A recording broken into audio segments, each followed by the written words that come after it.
इस चर्चा में आपका स्वागत है। आज हम बॉलीवुड की एक नई पेशकश पर थोड़ी गहराई से नजर डाल रहे हैं। हाँ, और जिस तरह की हवा है, लगता है ये वो फिल्म है जो शायद थिएटर में रौनक वापस लाए। बिल्कुल। आज का टॉपिक है फिल्म सन ऑफ सरदार 2 जो 2025 में आने वाली है। और हमारी ये जो बातचीत है ये आधारित है एक फिल्म समीक्षा के कुछ हिस्सों पर, जिसका टाइटल है सन ऑफ सरदार 2 और बॉलीवुड मसाला एंटरटेनर। सही। तो हमारा इरादा ये है कि इस रिव्यू के बेसिस पर समझें कि भाई ये फिल्म क्या है, कहानी क्या है, क्या खास बातें हैं इसमें, किसके लिए है और क्या चल सकती है ये फिल्म, कम से कम इस रिव्यू के हिसाब से। हाँ, देखिए, रिव्यूज एक अच्छा स्टार्टिंग पॉइंट तो होते ही हैं। मतलब कहानी का आइडिया तो मिलता ही है, पर यह भी पता चलता है कि बनाने वाले क्या सोच रहे थे और वो बात दर्शकों तक पहुंची या नहीं। हाँ, और 2012 वाली जो पहली सन ऑफ सरदार थी वो अपनी कॉमेडी और एक्शन के लिए मतलब काफी चली थी। तो देखना इंटरेस्टिंग होगा कि ये सीक्वल, जैसा ये रिव्यू बता रहा है, उसको कैसी आगे ले जाता है या कितना अलग है उससे। चलिए शुरू करते हैं फिर इसके बेसिक आइडिया और कहानी से। जैसा इस एनालिसिस में दिया है तो रिव्यू ये साफ कहता है कि फिल्म 2012 वाली फ्रेंचाइजी का ही हिस्सा है, पर इस बार स्केल बड़ा है, ज्यादा रंगीन है, मतलब एक फुल ऑन फैमिली एंटरटेनर बनाने की कोशिश। हाँ। और जो मेन थीम बताई है वो है इज्जत, दुश्मनी और रिश्तों के बीच सरदार का दिल। अच्छा। मतलब वही मान सम्मान, पुरानी रंजिशें, फैमिली बॉन्ड्स, ये सब। और सेंटर में अजय देवगन का कैरेक्टर है एक सरदार जो परिवार की शान के लिए कुछ भी कर सकता है, पर उसका अंदाज मतलब फनी है। तो भारी माहौल को भी वो लाइट रखता है। यहाँ एक चीज नोट करने वाली है। हाँ। रिव्यू इसे सीधे सीधे मसाला एंटरटेनर कह रहा है। हाँ। और ये बॉलीवुड का एक टेस्टेड फॉर्मूला है जो अक्सर काम कर जाता है। जैसे आपने कहा, फैमिली की इज्जत, सालों पुरानी दुश्मनी, उलझे हुए रिश्ते और ऊपर से कॉमेडी का तड़का। बिल्कुल। ये सब मिलकर एक ऐसा पैकेज बनाते हैं जो एक खास किस्म की ऑडियंस को हमेशा से पसंद आता रहा है। सही। और रिव्यू के हिसाब से डायरेक्टर विजय कुमार अरोड़ा का विजन भी यही लगता है। मतलब कॉमेडी, एक्शन, रोमांस, इमोशन, सब कुछ एक ही थाली में परोस दो। हाँ, जैसे थाली सिस्टम। बिल्कुल। ये इशारा करता है कि फिल्म का मकसद दिमाग चलाना नहीं बल्कि फुल एंटरटेनमेंट देना है। हाँ, और इस एंटरटेनमेंट को पर्दे पर लाने वाले चेहरे भी तो अहम हैं। रिव्यू के मुताबिक अजय देवगन तो है ही वीर सरदार के रोल में, उनके साथ मृणाल ठाकुर है लीड एक्ट्रेस। अच्छा। अब यहाँ किरदारों के डिस्क्रिप्शन पर ध्यान देना होगा। रवि किशन के लिए लिखा है दमदार नेगेटिव शेड, और संजय मिश्रा जाहिर है कॉमेडी तड़का। वो तो होना ही था। अजय देवगन के कैरेक्टर पर जाहिर है खास फोकस होगा। एक्शन और कॉमेडी शायद दोनों संभालेंगे। ये जो वर्ड्स है ना, दमदार नेगेटिव शेड, कॉमेडी तड़का, ये अपने आप में काफी कुछ कह देते हैं। हाँ बिल्कुल। ये दिखाता है कि फिल्म जो सेट कैरेक्टर आर्केटाइप्स हैं उन्हीं को इस्तेमाल कर रही है। एक स्ट्रॉन्ग विलन चाहिए कहानी में कॉन्फ्लिक्ट के लिए, और एक जाना पहचाना कॉमेडियन चाहिए हंसाने के लिए, टेंशन कम करने के लिए। ये किरदार सिर्फ लोग नहीं हैं, बल्कि मसाला फिल्मों के स्ट्रक्चर में अपनी अपनी ड्यूटी निभा रहे हैं। सही का। रिव्यू ये भी हिंट करता है कि इनके अलावा सपोर्टिंग कास्ट भी काफी है जो कहानी में हंसी और ड्रामा का बैलेंस बनाने में मदद करेगी। हाँ। अक्सर ऐसी फिल्मों की कामयाबी इसी बैलेंस पर डिपेंड करती है कि ये सारे मसाले कितनी स्मूथली मिक्स हुए हैं। बिल्कुल सही पॉइंट है। अच्छा, अब आते हैं उन दो चीजों पर जिनका जिक्र रिव्यू में सबसे ज्यादा है। हाँ। कॉमेडी और एक्शन। कॉमेडी के बारे में ये एनालिसिस कहता है कि संजय मिश्रा और रवि किशन की कॉमिक टाइमिंग इतनी बढ़िया है कि पूरे थिएटर में ठहाके लगते। अच्छा, रवि किशन भी कॉमेडी में? हाँ, लगता तो यही है। शायद नेगेटिव रोल में भी कॉमिक टच होगा। और पंजाबी एक्सेंट वाले डायलॉग्स, देसी अंदाज और स्लैपस्टिक कॉमेडी। स्लैपस्टिक मतलब वो गिरने पड़ने वाली कॉमेडी। इन सबको फिल्म का सबसे बड़ा मसाला बताया गया है। तो क्लियर है कि हंसी मजाक पर फोकस बहुत ज्यादा है। हाँ, और ये मसाला फिल्मों की पहचान भी है। कॉमेडी सिर्फ अलग से कुछ सीन में नहीं होती, बल्कि कहानी में ही बुनी होती है। सही। अब एक्शन का डिस्क्रिप्शन देखिए। रिव्यू अजय देवगन के ट्रेडमार्क स्टंट्स की बात करता है। हाँ, वो तो उनका स्टाइल है। बिल्कुल।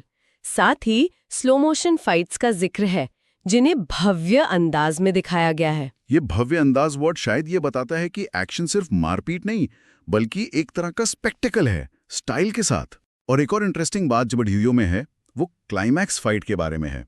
कहा गया है कि इस फाइट सीन में एक्शन और कॉमेडी साथ साथ चलते हैं। अच्छा, ये कैसे? रिव्यू कहता है इसका मकसद ये है कि ऑडियंस बोर ना हो और स्क्रीन से नजरें ना हटाएं। ये मिक्सचर कितना काम करता है वैसे? देखिए, ये बॉलीवुड की एक्शन कॉमेडी फिल्मों का एक बहुत पुराना ट्राइड एंड टेस्टेड तरीका है। हाँ, सीरियस मारधाड़ चल रही है और बीच में अचानक कोई फनी डायलॉग आ गया या कोई ऐसी सिचुएशन बन गई। इसका एक असर तो ये होता है कि वायलेंस का इम्पैक्ट थोड़ा कम हो जाता है, फिल्म ज्यादा फैमिली फ्रेंडली बनी रहती है। अच्छा, हाँ। दूसरा, ये ऑडियंस की दिलचस्पी बनाए रखता है, क्योंकि पता नहीं अगले पल एक्शन आएगा या कॉमेडी। इस रिव्यू के मुताबिक यहाँ ये टेक्निक यूज हुई है ताकि एंटरटेनमेंट बना रहे। ये दिखाता है कि फिल्म शायद बहुत ज्यादा सीरियस होने से बचती है अपने एक्शन सीक्वेंस में भी। संगीत को हल्का फुल्का और पंजाबी तड़के वाला बता रहा है। डांस नंबर्स हैं जो शादी और जश्न के माहौल को कलरफुल बनाते हैं। और कुछ इमोशनल गाने भी हैं जो फैमिली और रिश्तों वाले हिस्सों को डेप्थ देते हैं। यहाँ म्यूजिक अपना ट्रेडिशनल रोल निभाता दिख रहा है, जैसा इस जॉनर की फिल्मों में होता है। हाँ। डांस नंबर्स माहौल बनाते हैं, ऑडियंस को टैप करने का मौका देते हैं। इमोशनल गाने कहानी के इमोशनल पॉइंट्स पर किरदारों की फीलिंग्स को उभारते हैं। सही। ये सिर्फ गाने नहीं है, बल्कि कहानी कहने के टूल्स हैं। रिव्यू के मुताबिक डायरेक्टर का इरादा एक मसाला पैकेज बनाने का था और म्यूजिक उस पैकेज का एक जरूरी हिस्सा है।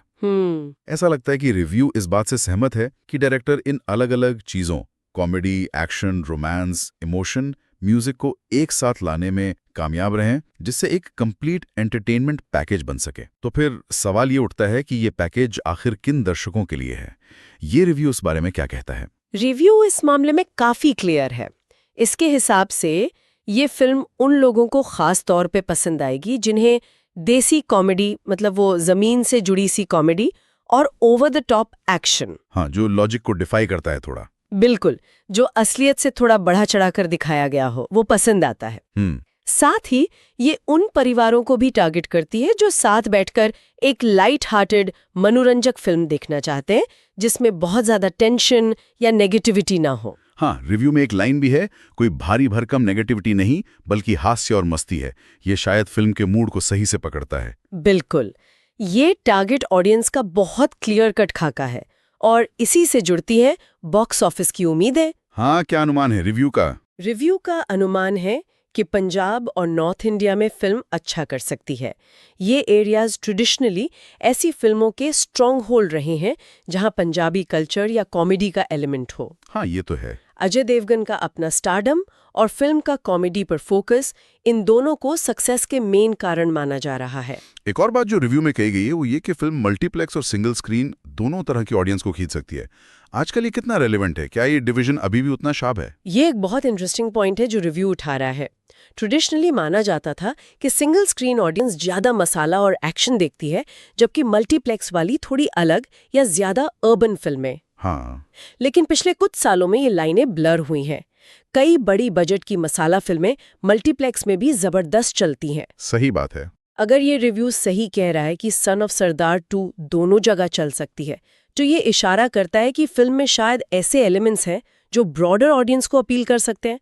हो सकता है कॉमेडी अर्बन ऑडियंस को भी खींचें और एक्शन और स्टार वैल्यू सिंगल स्क्रीन पर काम कर जाए। मतलब मेकर्स एक बड़ी हिट की उम्मीद कर रहे हैं। हाँ, लगता तो यही है, जो अलग अलग ऑडियंस सेगमेंट्स को एक साथ अपील कर सके। तो कुल मिलाकर इस रिव्यू का निचोड़ क्या निकलता है? फिल्म का फाइनल टेक क्या है? रिव्यू का जो कंक्लूजन है वो काफी सीधा है।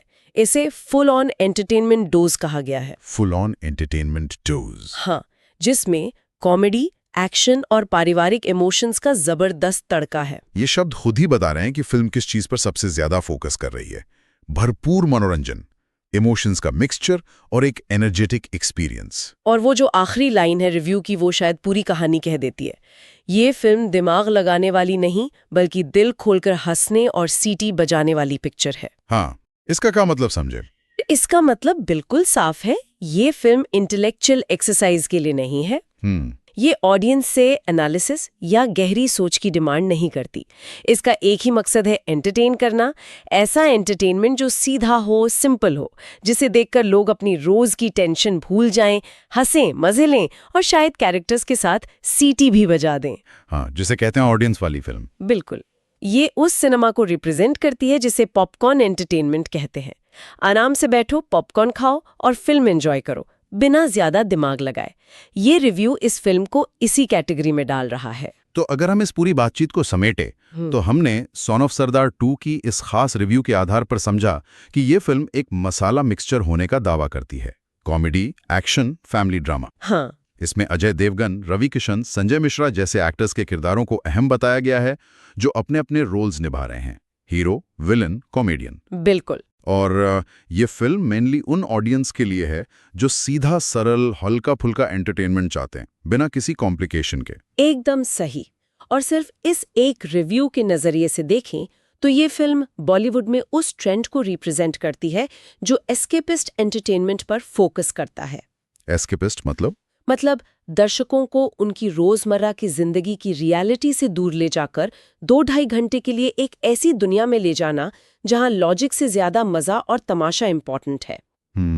ये फॉर्मूला बेस्ड कहानी कहने का एक उदाहरण है जहां ऑडियंस को काफी हद तक पता होता है कि उन्हें क्या मिलने वाला है और वो शायद इसी अपनेपन और जाने पहचाने एंटरटेनमेंट के लिए आते हैं। ये बात सोचने वाली है। हाँ, और यहाँ सुनने वालों के लिए एक सवाल छोड़ा जा सकता है।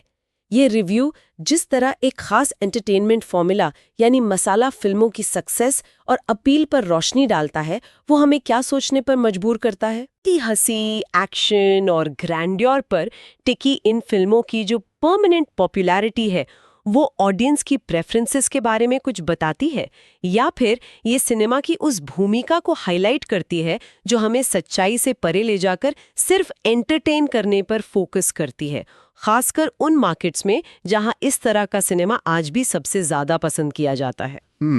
ये सवाल सिर्फ इस फिल्म के बारे में नहीं बल्कि एंटरटेनमेंट के नेचर और हमारी अपनी एक्सपेक्टेशंस के बारे में भी है। वाकई एक दिलचस्प सवाल है ये सोचने के लिए। खैर, इस विश्लेषण में शामिल होने